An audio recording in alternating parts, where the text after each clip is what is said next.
Good afternoon, everybody, and welcome to this edition of TKI Wind op Zee Live. Working in the rough circumstances of the North Sea is no sinecure. And with the amount of offshore wind turbines growing exponentially the coming decades, we must make sure that this work can be done safely. In this edition, we'll focus on personal safety offshore.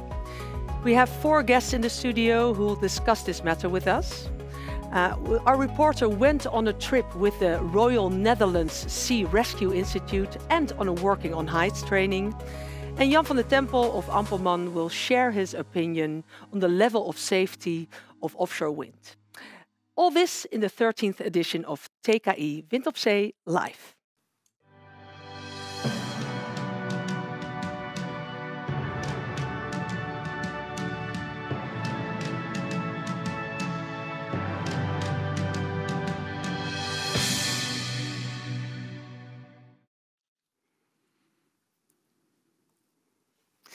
Yes, good afternoon, everybody, and welcome. So it promises to be a packed and interesting webinar today, and there's room for your input. So please ask your questions via the chat, and we'll present them to our guests today so they can answer your questions. Please do so. Before we delve further into the subject of today, let's welcome our guest here at the table. Welcome, Jeroen Wooning, Relation Manager, Fundraiser of KNRM. As I said in English, the Royal Netherlands Sea Rescue Institute. Welcome to you, Jeroen. Thank you very much. Thanks for being here. We're also very happy to have with us Geert Timmers, Managing Director of Deutsche Windtechnik, a maintenance company for wind farms. That's correct. Thank you. Thank you for being here. And of course, joining us today also is Mats van Amen from Siemens Gamesa, one of the world's leading turbine manufacturers. Also, a very warm welcome to you, Mats. Thank you. Looking very good. And of course, as always, I'm always in safe hands here with the man on my left side, Bob Meijer, Director of TKI Wind op Zee. Thank you. Welcome, Bob. Let's start with the news. Bob, what caught your eyes last few weeks, I think? Yeah, well, there was a lot of interesting news, I would say, from the offshore wind environment. I think one striking news item was the funding of seaweed farming by Amazon. And I think it's very interesting because we've been talking about multi-use of offshore wind farms for a very long time, but it never really took off. And I think this is an important first step where energy transition and food transition meet each other. So we have seaweed burgers from our own potentially, farms. Yeah. So, and it's a very large project. I think it's 20 million and 1.5 million funding from Amazon. Also interesting to see a new player also in this market space. And also fun because seaweed is also a CO2 collector, of course. Absolutely, yeah, and it's food. And I think also the Dutch organization, the North Sea Farmers Organization, I think very well done, Eve Brouwers. I think it's very good for that organization as well. Interesting development. Yeah. Yes, thank you, Bob. Let's see what our other guests have, if they saw some news that was interesting to share. Maybe Jeroen, would you like to start? I heard you have a personal milestone this week. Yeah, last week. We learned a lot of new things. Of course, within our company, we know a lot about the North Sea, we know a lot about new industries, but we had an opportunity to follow the offshore wind basic training by the Oude Bibliotheek, DOB. So it was really nice with me and a colleague from Prevention. We were there for the whole day, and we managed to have our degree. So we even know more now in the wind than before. So. Can we say you're an expert now? Absolutely not. Okay, well, we won't bother you with that then. Okay, Geert, can you share with us what caught your eye? Yes, well, there is actually an ever-growing number of news items related to energy and energy transition, which was a virtually invisible subject a couple of years ago. And what caught my eye recently was the call of one of the grid operating companies to a call to companies to try and use energy when it's there, when it's available from wind or solar sources. And that was actually, yes, that is something we have been discussing for a long time, but which is never realized so far. And of course, the companies start pushing back. You should get the grid up to grade. and not ask us to solve your problems. But I really think that this is a far bigger issue that we indeed all have to solve. We cannot just leave it to the market. We cannot just leave it to the state. We'll have to find a way together. Yeah, Work together. What's paramount in order to get that whole energy transition going? You know, that we solve this issue. Yeah. Absolutely. Okay. Yeah. Good. A challenge here to solve that, I think. Bob, safety was also something that was in the headlines, of course, the last couple of days. Can you tell us a little bit more about that? Yeah, that was more related to, I think, our national safety. Of course, the interesting thing is that already in 2021, there was a motion in Parliament asking for a strategy, basically to protect our North Sea and all the vital infrastructure, like offshore wind farms and cables and everything. And now the government came with their strategy, and I think the response from the members of Parliament was still a bit weak in a way, and not so substantial. And there's still a lot of things to be done. And if you look at what happened last year in September with the attacks on the Nord Stream pipeline, it is a real and present danger in that way. And I think, Mats, your news is connected to this. Exactly, especially that part of real and present danger, because I was reading something regarding a real concrete, I think it's a similar article than what you're referring to, a concrete case in which they referred that the Navy saw that the Russians were having interest in one of our wind farms, having a vessel near one of our wind farms to do investigation. I thought that was, for me, suddenly becoming very close, because when you're thinking of Russia, I mean, everyone follows it in the news, or most of us will probably follow it in the news, but to think that really a vessel was looking at one of our wind farms, and I don't know which wind farm it was, it didn't say so in the article, but it good chance that it's one of my wind farms. You know? And I think worrying, that is a real suddenly coming close for me. So it was definitely an article that I read twice. I think there's also an interesting element. I saw also a response from Frank Beckers from the Hague Center of Strategic Studies. And he mentioned that also innovation could play a role and I think that that's true. Of course, we can start incorporating sensoring, kind of anomaly detection on the North Sea within the wind farms on foundations. There's quite many things that already exist that could be used for that purpose. And we are also inspecting subsea, the foundations and cables. And I expect to get the question more often from our clients, could you please also check for maybe objects that we did not put there? Exactly. It definitely, for me, it's not something I've really been actively thinking about in any case. You know, how and I'm thinking about safety, I'm thinking about people's safety. Personal safety, an external factor like that being suddenly so close, that would require, if you really want to tackle that danger, that would require some serious innovation. And also, how do you secure energy coming from those? Maybe a subject for another webinar. Yeah, absolutely.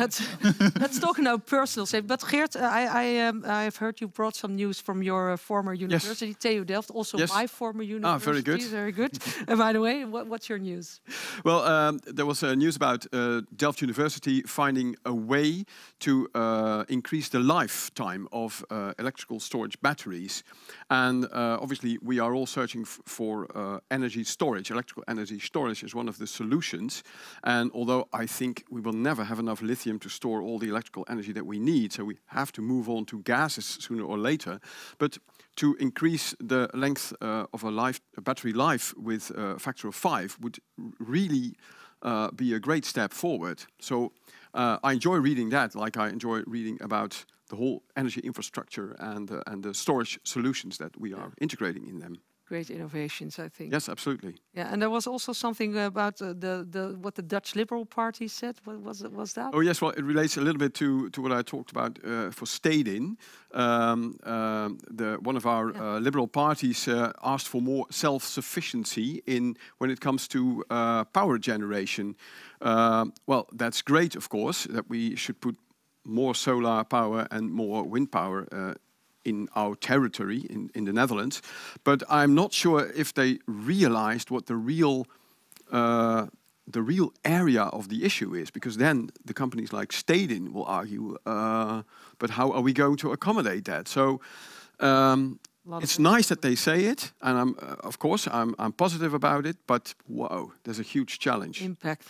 Yeah, and then on the side note, it said, you know, the socialists in our country, they would like to renationalize the whole energy industry to make it a national utility again. So again, is it the market? Is it the state? Or should we stick with regulated companies like Stedin and Liander, etc.? I don't have the answer, but still enough to talk about. And it certainly, we will change much more than we've done over the past decades. For sure. Yeah. Jeroen, you made some great strides forward, I think, in making offshore wind farms safer. Can you tell us a little bit about that? It's mostly about the connection we have. So last week we had a great week. We had a really nice article with Vattenfall, a really great amount of responses. We made a concrete date with Crosswind to meet each other at the end of March. And so the stations, our rescue stations near the coast, close by that wind farm, will get to know each other. Let's talk about safety. But also RWE is the next company who we will meet also for the next wind farm. And for us, it's really important to have that connection with the wind industry. So it was a great week. And then at the end of the week, I also had a really nice Beaufort 6 on Zandvoort to enjoy the wind with my kite. So it was a complete wind week, but it gives a lot of energy. So I'm really happy with it. And today, with that, so you're closing that today with this webinar, of course, talking about. I think we don't close it. We will go on with it. And I think what you're saying, it doesn't mean we're there yet. Of course, it's a great steps you're making, but it doesn't mean we're there yet. And I think it's a good link, Jeroen, because Bob, safety at sea. Why is it so important to talk about this? Because isn't it already very high on everyone's agenda? Yeah, I think it's very high on everybody's agenda for people working offshore, people planning to work offshore. It's also important to realize we're in a fast-changing environment. We're scaling up dramatically. 21 gigawatts in 2030. We know all the numbers. 70 in 2050 in our Dutch North Sea, and it means a lot of vessel movements for maintenance, installation works. Ever larger turbines, more people working offshore that need to be trained, etc. Yeah. So it is a complex and fast-changing environment. And I think attention on safety is then really very important. Hence this webinar. Yeah. Yes. Well, thank you for explaining that to us. Also, TKI Wind op Zee is launching an initiative to improve safety at the offshore wind farms. Can you tell us a little bit more about that? Yeah. So that's, of course, we have an innovation program. And that program is supported also with innovation subsidies. And today we announce an open innovation call where companies, small, medium enterprise companies, startups, together with Knowledge Institute can put forward proposals for safety-related innovations. Okay. And these could be about, for example, personal safety, but it could also be about national safety or other safety aspects like cybersecurity, for example. Yeah. And it's also an important safety item. And so we're launching this. There is much more information available on our website about this open innovation call. There you can read about the deadlines and the rules. Rules, absolutely. Yeah. So there are some basic rules, like you have to work together with at least one company, one SME company, a small medium enterprise company, and one knowledge institute or a university. But it could be more involved. It's also that the company must get a large share of the available subsidies, 50%. So that's a substantial part. And that's important, of course, to support these smaller organizations also with funding in that respect. Yeah. So we mentioned the items. So it is about personal safety, about national safety, but also about cybersecurity. It is about this cooperation. The amount of money that's available, we've reserved, these are tickets of 100,000 euro per proposal. Mm-hmm. And we can fund a maximum of 3. I see. So this is what we call like a very good call for the small medium enterprise companies, and it could kickstart further developments of their innovations. And for this, there are other subsidy mechanisms available to continue that development. I think that's wonderful, because I think especially for smaller companies, it's very difficult to get into that wind. You know, you do really need to get your research right, and you need that funding to get going. I think that's great. It will help Netherlands also to these kind of things flying off. Yes, Definitely is. great initiative. And so please read on our website. So the information is all there. It's on the screen right now, I think. If there are any questions, you know how to contact us. I think. Great. Thanks, Bob, for explaining that to us. And talking about safety, of course, we have something for you, because to get an impression of what it means when you need a rescuer at sea, we paid a visit to KNRM, the Royal Netherlands Sea Rescue Institute, and let's have a look how that went.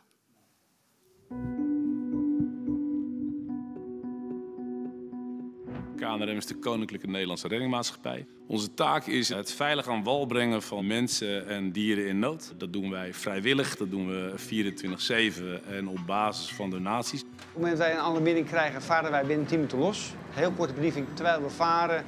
En uiteindelijk heeft iedereen zijn plek aan boord en dan gaan we los.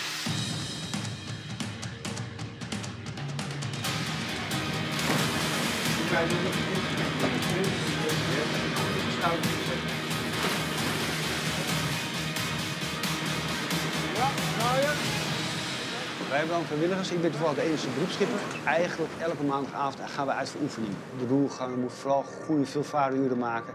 Want golfhoogte 3, 4, 5 meter, dan wordt het voor ons ook wat spannender. En dat moeten we veel oefenen. De reddingsacties binnen en rondom de windparken is in basis niet heel veel verschillend met wat we al bijna 200 jaar doen. Wat wel verschillend is, het is een vast object. Normaal de boten, de tankers waar we ook mee werken, dat zijn bewegende objecten en daar hebben we meer ervaring mee. Er is nog niet echt een standaardisatie in deze industrie. Dus elk windpark is anders. Elk platform is weer anders. Waar haak je aan, wat mag je? Dus dat is een heel goed voorbeeld om gewoon samen te ervaren waar de verantwoording eigenlijk als safety ophoudt van het windpark en waar wij het over kunnen nemen. Ons advies voor windparken om veiliger te gaan werken zou zijn dat het zeker in protocollen moet zitten. Die afspraken moeten duidelijk zijn, maar vooral ook in een stuk communicatie. Dus ook naar de mensen die daarin werken. Neem die mee in die communicatie.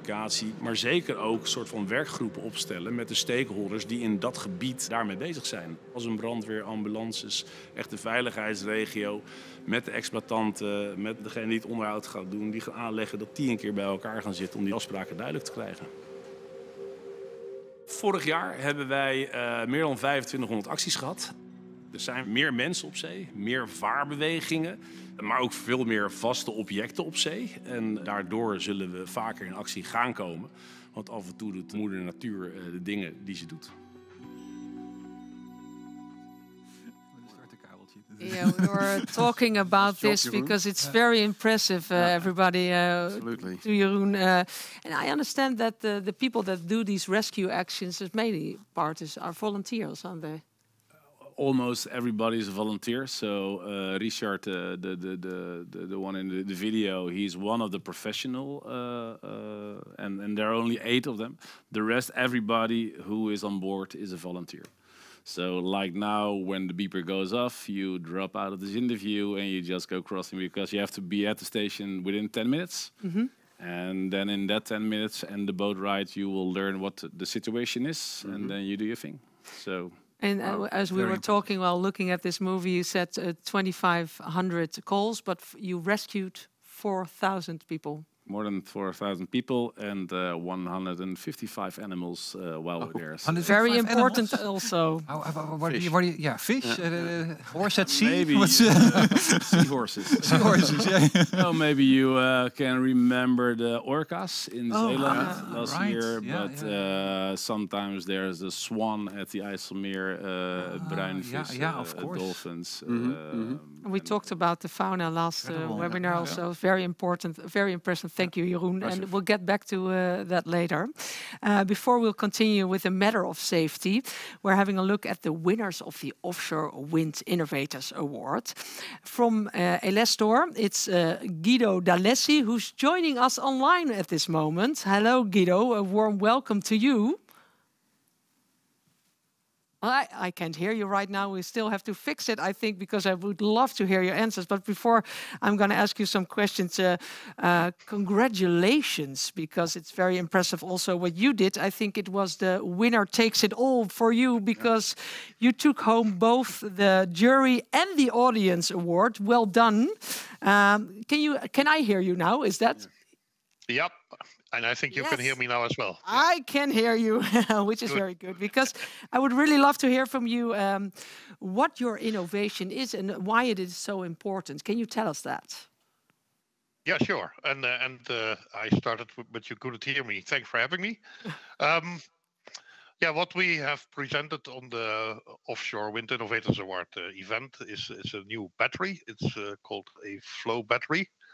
I already heard the word battery in the previous speakers, and emphasizing the importance for that, to which we obviously totally agree. The battery that my company Elestor has developed is a flow battery using hydrogen and bromine. It's a Dutch developed and worldwide patented new kind of battery.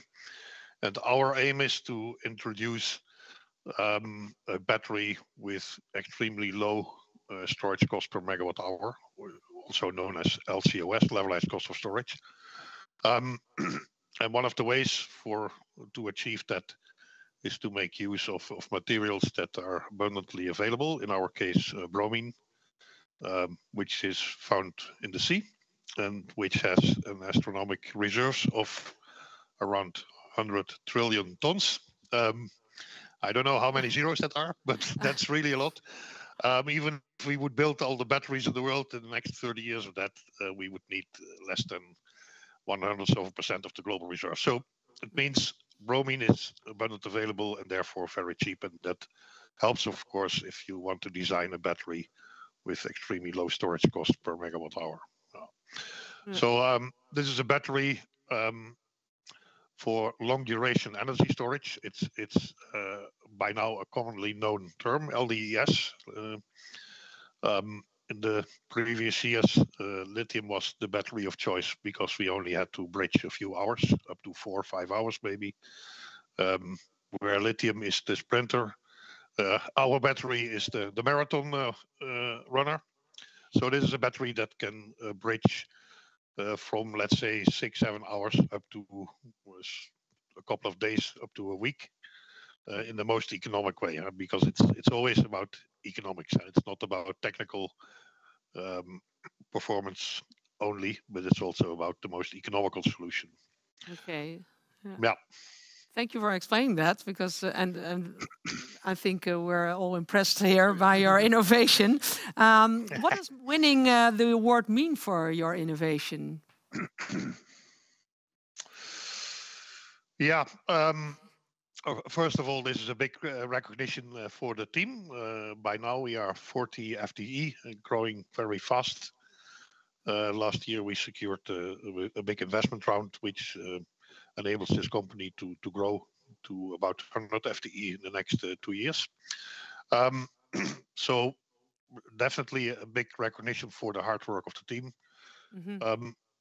When I talk about awards, I always think that the value of an award is really determined by who gives you the award, who was the jury.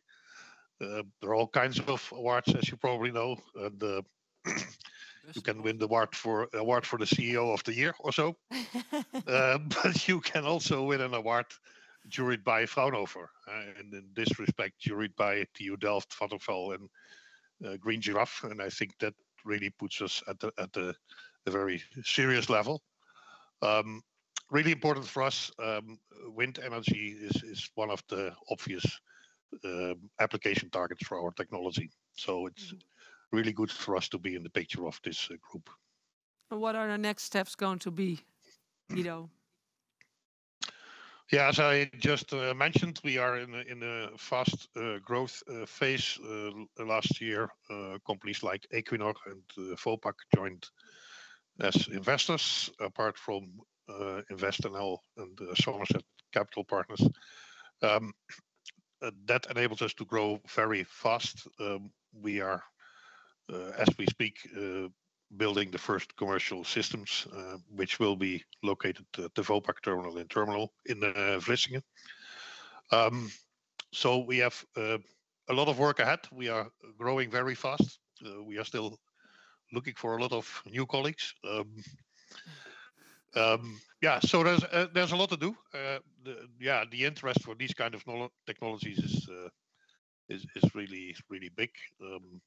We have to scale up our production capacity to deal with the demand. I think it's a real amazing development, Guido, and congratulations on this. Since this is a safety-oriented webinar, I had a question you mentioned about, for example, focus on the cost and levelized cost of storage. Is safety also a subject for this battery technology? Yes, of course. This is a battery that can charge and discharge very fast. And that is enabled by very reactive chemistry, hydrogen and bromine. So yeah, definitely we need to work on. We are working on safety. One of the reasons to team up with Vopak to store large quantities of these chemicals on their seaport terminals, because Vopak has a lot of knowledge about how to do that in a safe way. So definitely this is not, let's say, for private households. This is really an industrial technology and has to be handled by professionals. But essential for the energy transition. Everyone in renewables know it's not a problem to make it, but how do you keep it when the wind don't and the sun doesn't shine? I think affordable energy storage is really the key to the energy transition. Great to hear. Yes, Guido, you're staying with us, so maybe you have some questions later. But maybe you have some wise words you would like to share for our audience, short maybe, to conclude. Yeah. If you look at the total landscape of the energy transition, I think there's really a lack of a clear roadmap for energy storage. The funny thing is that by now everybody understands that energy transition is simply not going to happen without low-cost storage. But the roadmap is not clear, and nor are there any incentives like we know for PV and for wind. And in addition, the energy legislation, as defined in the 90s of last century, also forms some roadblocks for large-scale rollout of these technologies. So I think that is really a message that I would like to give, to speed up and make this possible. Thank you so much, Guido, and stay with us. And if you have any questions, please join the conversation. Thank you very much, and congratulations. So, how great is this?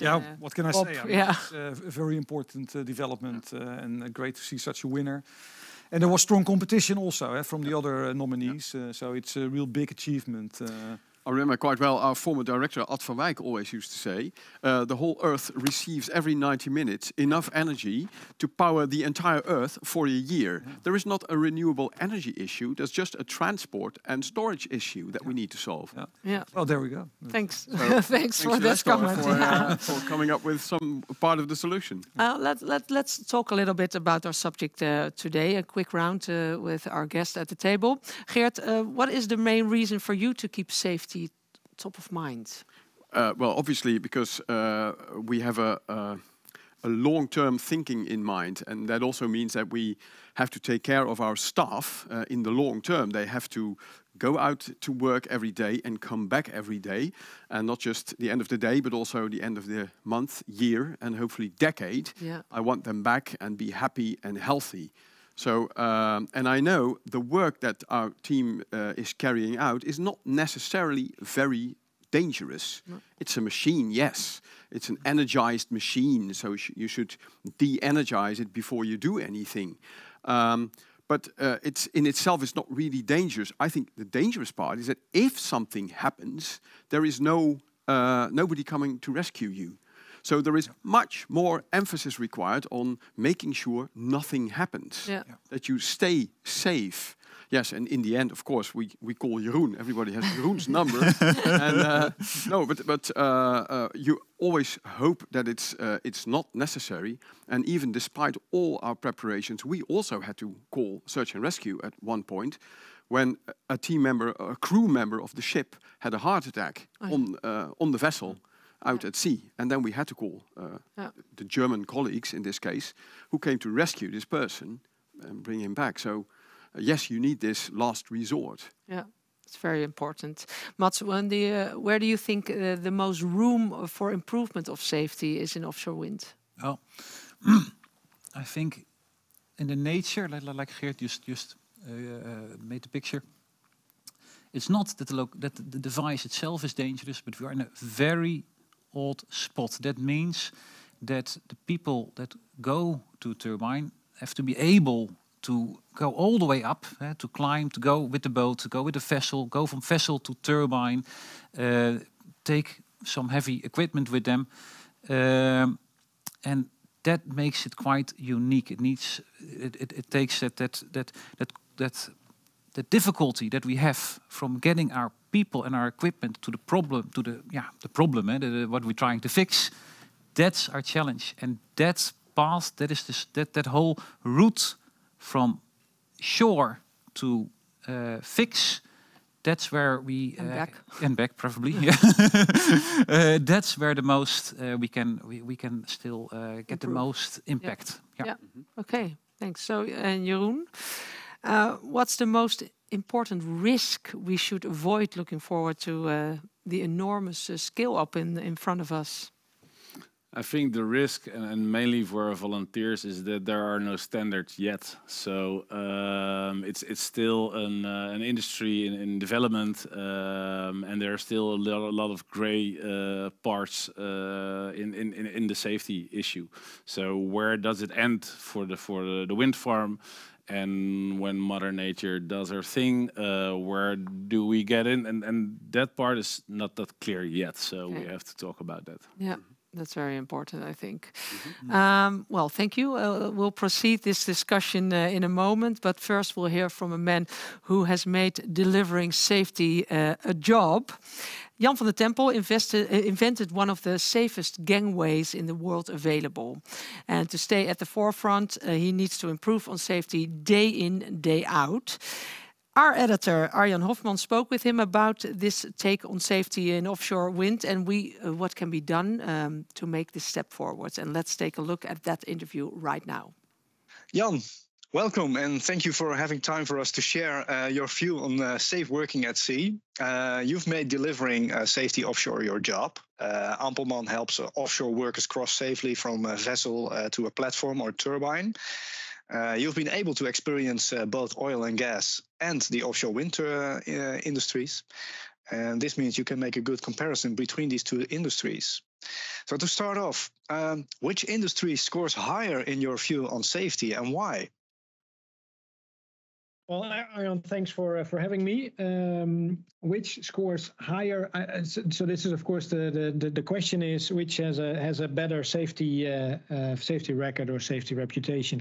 I would say oil and gas has, at least in my experience, the advantage of having so much experience that they've been able to put a lot of lessons through. And as long as they keep to those lessons, so they know what to do, as long as they keep on doing that, they are hands down more mature on safety. So maybe it's experience. It's also a different culture, as oil and gas, of course, has been around for quite a while, also onshore, developing into the offshore market, where offshore wind has a lot of people and skills coming from onshore installation that need to catch up on working offshore. And do you think that the offshore wind can get up to that level that you see in oil and gas, and also do that on a higher speed? Yes, I think we can. I think we must. So it's not a question of do we want to. I mean, it's there. The only thing we need to do as an industry is embrace it further. And I think there, and in my understanding and also in my experience, safety is really something that comes down from the top. So it's the voice at the top that makes operations safer, and that creates an atmosphere where we trust each other, and we are more likely to share our feelings, share what's bothering us, because those are the things that make things unsafe. And you have to realize, and we do this in our teaching in DOB Academy always, you have to realize this monopile will be installed at 4 o'clock at night, it's raining, and the guy who's running the machine had a fight with his wife yesterday before he came on board. And all these factors together create a very unsafe situation, especially when you don't know about it. Another thing that we really need in offshore wind is a more mature approach to our industry, because we have to realize that, hooray, we've made it. We do not need subsidy anymore, but it has created a very, in my humble opinion, a very unhealthy mindset of trying to drive costs down, even below what costs should be. Anyone should be able to operate their stuff and make a profit. And if you can't do that, then corners will be cut. That's 2 tracks that you mentioned there. Going to the first one, the culture and the tone at the top. How do you instill that safety culture in your own companies? And can you translate it, for instance, to an average day at Ampelmann? So in Ampelmann, all our meetings start with a safety moment. So we openly share whatever happened at home with our kids, so doing do-it-yourself stuff at home, things we notice in the street. So make everyone aware, not only when it's needed in a safety meeting, but basically in general life, and share that. So it's an open culture, and we try to train people to speak up and making it normal. So it's normal to talk about it. It's normal to say, hey, I don't feel comfortable now with this operation, or I feel bad because I had a bad night of sleep. And being able to share that with your direct colleagues, of course, is vital for a safe organization. And the other thing we always do, things can go wrong. No matter how many things we put in place to make operations safe, they can go wrong. The only thing we want to know is that it did go wrong. So we have very open reporting on incidents, but also on near misses and even observations. So as long as these keep flowing, so people keep on reporting, we have very easy apps to use there. As long as they keep reporting, we will be able to find the higher potential incidents and basically create barriers against them, or maybe even take them away entirely. And these lessons you learn from near misses or even the real incidents, do you also share them with your other partners in the supply chain? Yeah, we do. Of course, the immediate companies around a certain incident, especially when it's concerning our walk-to-work systems, we share them through a newsflash via IMCA, so the International Marine Contracts Association, which is a general newsletter that is being read by all our peers, but also our customers. And all our customers are always informed of any large things that went wrong and how we solved it. So we make them aware immediately, but also to competitors. There's no competitive advantage in safety. Thinking back on your question, oil and gas and offshore wind. In oil and gas, there's a lot of main operators who invite us to a safety day once a year. I don't see that happening yet in offshore wind. So I think that would be an excellent thing to do for the main offshore wind operators, maybe even the turbine manufacturers, to expand the role they have. So they are the top dogs, maybe even making a profit left, right, and center in a market where making a profit is quite difficult. I think they're sharing the knowledge and basically setting up and facilitating a day of sharing lessons learned and celebrating safety would be a good idea to borrow from the oil and gas industry. And if you would be invited on the first safety day in offshore wind, what will be the main issue you want to discuss? I think I best can do that through an example. So we had our beautiful green boat in the port of IJmuiden, the Aqua Helix, sailing for a customer with some politicians, and our boat was hit by a CTV. CTV captain tried to land his vessel while there was a big cruise vessel trying to moor off on the left-hand side of the port. So he was blown away by the wash against our boat, so we had some damage. And then the superintendent who rented our boat, who was also superintendent on the vessel, said, "Yeah, that vessel was on the blacklist. It just came off, but because it's so cheap, it's the lowest price, so we have to hire it again." And I think that to me is a core example of the mindset that we need to take out of offshore wind. We need to stick to our principles, which is not the lowest price is the best thing. It would help the rollout of offshore wind in Europe. And I know we have this beautiful North Sea group of ministers who meet each other on beaches every now and again to harmonize all the safety rules. When a vessel goes in from Germany to the Netherlands, it has to come into port and go through all the motions again. Same ship doing the same work in just an imaginary line somewhere in the water on the other side. So if we can harmonize that, that will assist us as companies to put more time and effort on helping our people be safer. Okay. Thank you, Jan, for your contribution and sharing your thoughts. And thank you, Arjan, for this report. Mats, let's ask you. I heard celebrating safety. What's your first reaction on Jan's view on the industry? Well, first of all, I love, by the way, his product. I remember the first time when I saw the Ampelmann working on, and I actually remember calling colleagues together to look at that video to see how that worked, and that innovation really improved safety by getting a safety to the turbine. I recognize a lot of what he's saying here, especially the importance that we put on observations and learning from the people there, getting those observations and also reacting on it. And I always think my company is fortunate to have a number of offshore wind farms, and you can see the wind farms where you get good observations, a lot of observations, and you get good feedback. The people sending those observations get feedback. This is what we're doing with it. Safety culture goes great. You know, that is really a core part for wind industry to drive safety, getting that feedback from the guys and also reacting on that. I do always get a little bit nervous about comparison to oil and gas because we're simply not oil and gas. You know, oil and gas, it's a big structure, one location, a lot of people together, places to live, room to move. We're not that. We really should stay away from comparing wind with oil and gas. We have our structures are spread out over the whole piece of the North Sea, and it's not meant to stay there. It's for brief visits, if you will, you know, to do our maintenance and to go off again. And it's not the same. I know we're also at sea and we're producing energy, sure, but that's where it ends. We're a different company. That's the comparison. Yes. Geert, would you like to react on that? No, on what Jan said, of course, there's a lot of things I recognize.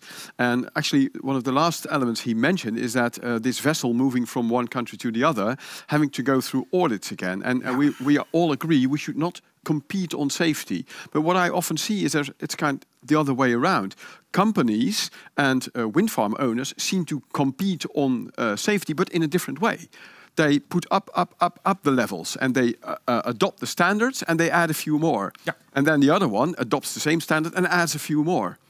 And so for us, as an independent service provider working on many different wind farms, we have very well-trained technicians, but they have to get loads of certificates in to provide to go in 2 different countries or 4 different wind farms. It's like every time you enter a car, you have to get a new driver's license, and every time you cross the border, you have to get another driver's license. True, though. Yeah. And that's kind of an obstacle. And it's I mean, everybody has super standards. It's great, but I would really love to see a more uniform approach, just like what Jan was proposing. And just that's an example that exists in oil and gas. So you can have your certificates for working in oil and gas all centralized. Yeah. So we can learn from that. Is there a lot of competition in safety, Mats? No, yeah, I love the comparison you make because that's absolutely true. We do compete and trying to get that upper limit. At the same time, of course, we also need to remember that we had globally, not just from the Netherlands, globally, we had as wind industry the assignment to make wind affordable, to compete with coal, with fossil fuels, and that was necessary for wind to even exist. You know, that was our core existence. And I strongly believe that we never cut corners on safety. But it is true, we've really had to focus on getting that price, to get that competitive edge, to even exist. And now, I totally recognize what Geert says, we are definitely competing and getting the most safety, because not being safe, it's not just, it is massively important for our employees, but it's also massively important for our credibility in society. We only exist as long as we are supported, that we want to do this change. Let's check with you, Jeroen. What are the consequences of competing, of that attitude on your work and of your organization? What's the? I hear so many things. I don't know where to start. Because I think the big difference also with oil and gas is that with some platforms you only have a few, and in 2050 I don't know how many obstacles in the North Sea.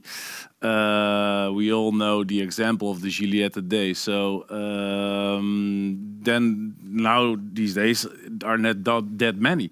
But when there are so many obstacles and something happens, it's going to be like a really dangerous pinball machine. And also with not having people... That's a scary image you make there.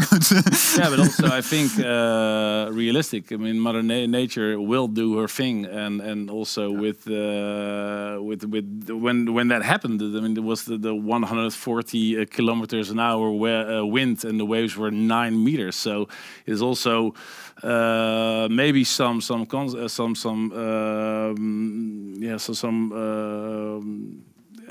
waves there the oil and gas is used to, but the wind industry maybe not that much, because they stop working at certain but sometimes it will happen. And another thing is that people are not there at sea for 2 weeks and go off, but there's a lot of movement also for installation, for the operation maintenance, and then also for the deconstruction in a while. So there are a lot of movements. They are getting more fast obstacles in the North Sea, and that combination is challenging. Yeah, that I can imagine, especially for you having to deal with different structures. Yeah, and then how to deal with the very far offshore wind farms. Yeah. Is KNRM still reaching out to IJmuiden in the future? We are able, if you see the land card of the sea here, we go out as far as 90 miles, but that's a lot. But I would not say that in waves of 9 meters and with winds like that, because it's going to be really, really challenging. And also, in what time can we get there, and what can we do? I mean, beside only the search and rescue, we're also the ears and the eyes for the Coast Guard. So that's also a reason why we are offshore. But it's something we have to discuss as well. If it goes further and further offshore, what are we going to do? So maybe our Dutch government should take that into account when sending out tenders for the very far offshore wind farms, right? Yeah. Geert, I have a question for you. There are, of course, different requirements that your people have to... what does this ask from your people? What do they have to do? Of course, they have to be technically capable of doing their job. But what we also demand very much is like focus, is attention. Attention to your work, your immediate environment, and also your partner, usually one, sometimes several partners, your team, the people you work with. Because you cannot have a reckless attitude. You cannot just, do and try out something. You have to follow standards, and you have to follow your own sense of safety. And again, keep an eye on your colleague. If he is not feeling well or has hurt himself, you might be the one that has to save him. So it's a technical knowledge, but with a certain attitude that you want to have. And a lot of training, so I think... And obviously then we start putting them on training, the safety trainings, the technical trainings, and we keep doing that. actually quite interesting. We had a safety day recently with as a theme, mind the gap. And the first gap we always see is the one between the boat and the structure. So very elegantly solved by the Ampelmann. But there are many more gaps. And I think one of the basic gaps is the one between the office, the people preparing, and the practice. So what are they really doing? What's the situation really like? And so that was also part of our safety day to close that gap at least.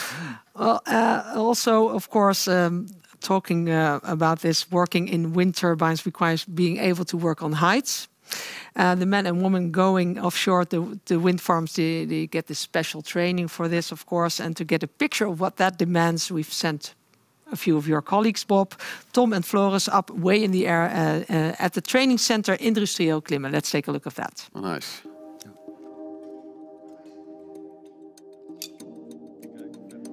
Mensen die offshore op windturbines werken, die kennen wel wat specifieke uitdagingen. Als er een evacuatie of een redding nodig is, dan ben je nog meer op jezelf aangewezen en op het kleine team om je heen.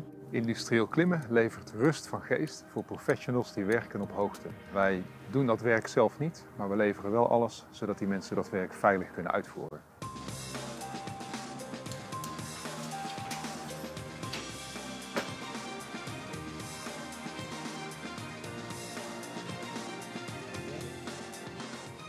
We geven allerlei trainingen voor werken en redden op hoogte, zoals IRATA of GWO-training, waar werken en redden op hoogte bij zit, eerste hulp op zee, het manueel verplaatsen van lasten, brandveiligheid. En voor de mensen die dan op zee werken, hoort er nog een training Sea Survival bij. Binnen de GWO-cursussen ligt de focus natuurlijk enorm op veiligheid. Dat verschilt wel per training. Veiligheid voor je lichaam bijvoorbeeld, maar ook veiligheid van hoe verplaats je je nou op de juiste manier. En wat we zien is dat de windwereld veiligheid heel hoog in het vaandel heeft staan. Dat geldt op het vasteland zo, maar dat geldt op zee nog vele malen meer. Hulpdiensten als bijvoorbeeld de brandweer, de ambulance en politie zijn niet bevoegd om de turbine in te gaan en om daar hulp te verlenen. En daarom is zelfredzaamheid heel belangrijk.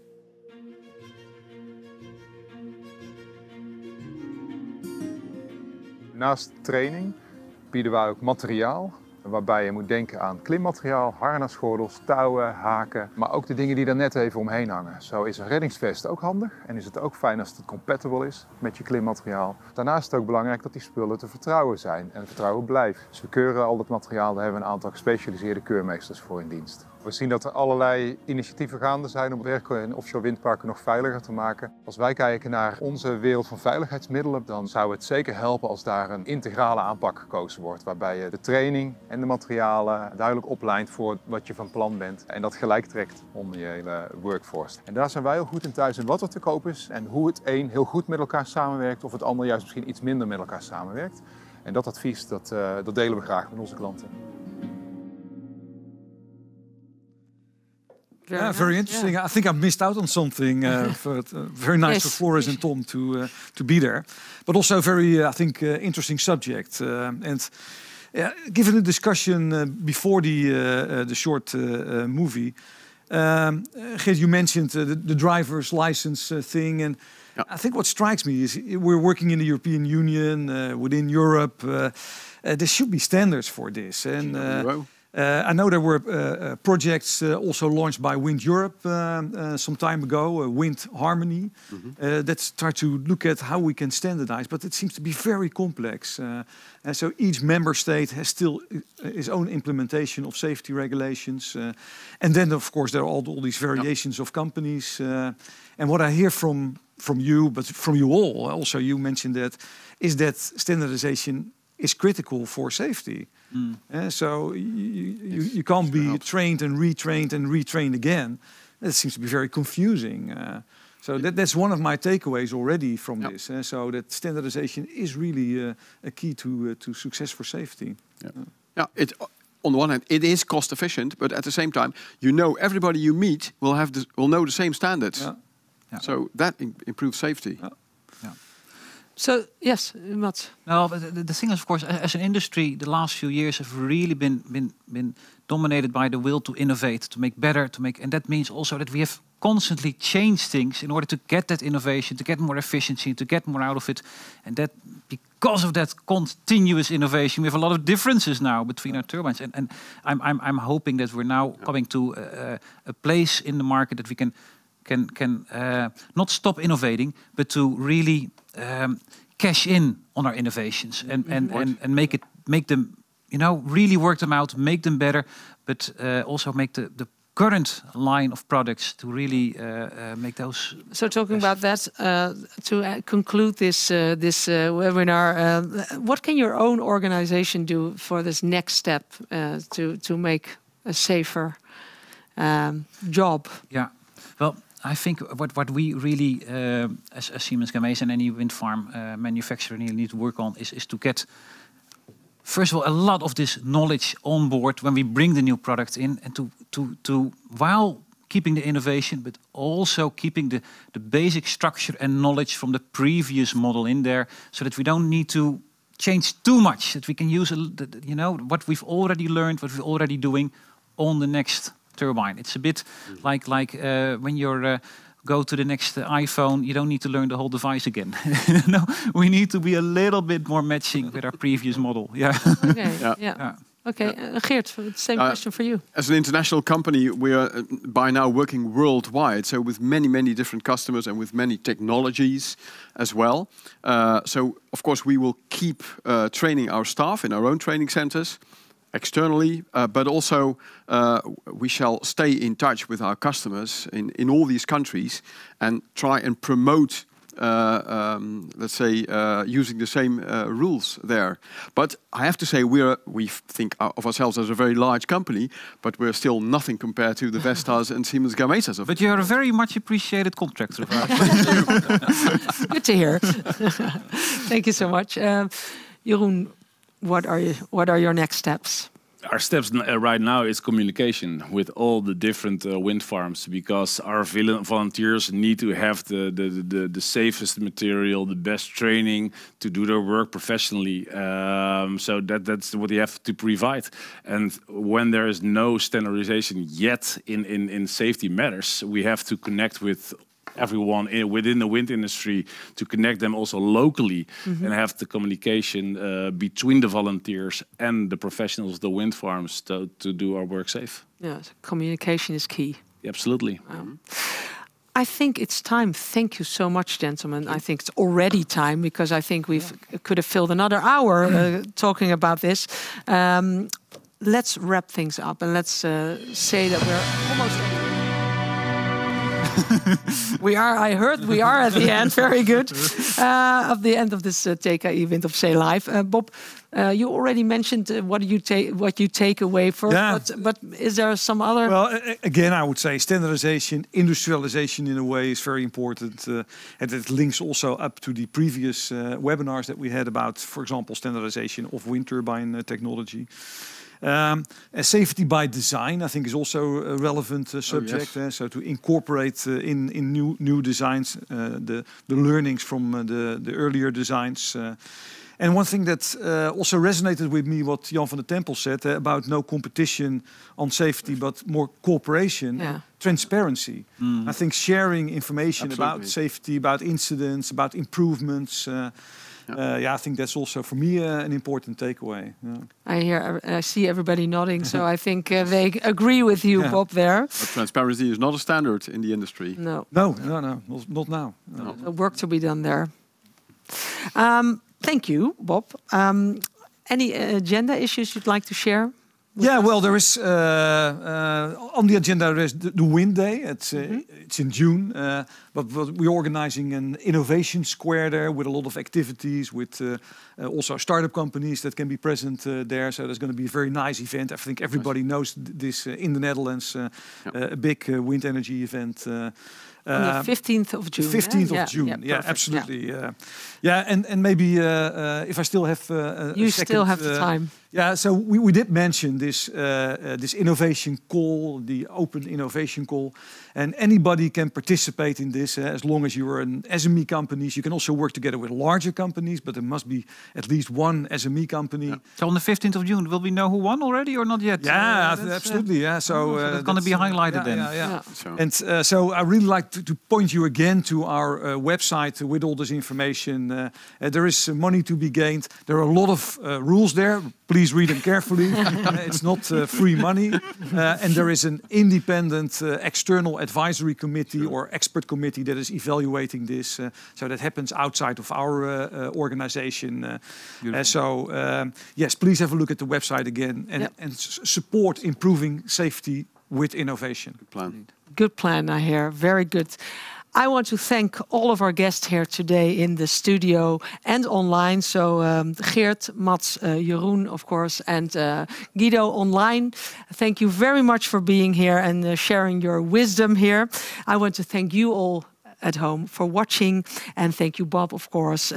We'll see each other on the next edition. It's the 9th of May, and we'll discuss how robots can decrease the workload offshore. I think it's a great sequel to this one, Bob. Thank you very much, and see you then.